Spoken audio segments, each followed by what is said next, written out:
بسم اللہ الرحمن الرحیم۔ السلام علیکم ورحمۃ اللہ وبرکاتہ۔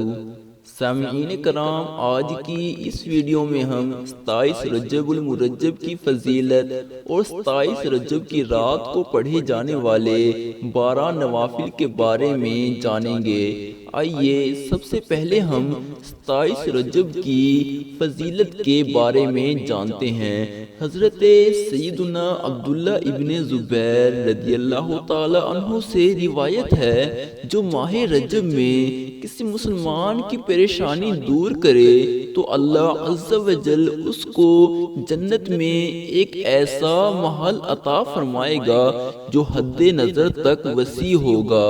تم رجب کا اکرام یعنی احترام کرو، اللہ تعالی تمہارا 1000 کرامتوں کے ساتھ اکرام فرمائے گا۔ سامعین کرام، اب ہم 27 رجب کے روز پڑھے جانے والے 12 نوافل کے بارے میں جانیں گے۔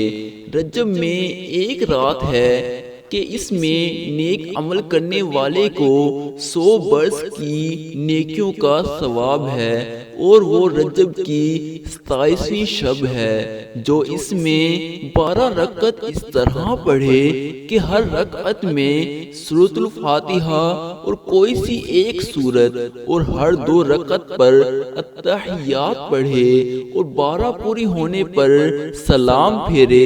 اس کے بعد 100 بار یہ پڑھے، سبحان اللہ والحمد للہ ولا الہ الا اللہ واللہ اکبر۔ اس کے بعد 100 بار استغفار پڑھے، پھر اس کے بعد 100 بار درود شریف پڑھے، اور اپنی دنیا اور آخرت سے جس چیز کی چاہے دعا مانگے، اور صبح کو روزہ رکھے تو اللہ عز و جل اس کی سب دعائیں قبول فرمائے گا، سوائے اس دعا کے جو گناہ کے لیے ہو۔ سامعین کرام، اس ویڈیو کا مواد امیر اہل سنت دعوت برکاتہ عالیہ حضرت علامہ مولانا محمد الیاس عطار قادری کے رسالے کفن کی واپسی سے لیا گیا ہے۔ مزید اچھی ویڈیوز جاننے اور دیکھنے کے لیے ہمارے اس چینل ریلیجیس تھنگ کو سبسکرائب کیجیے۔ شکریہ۔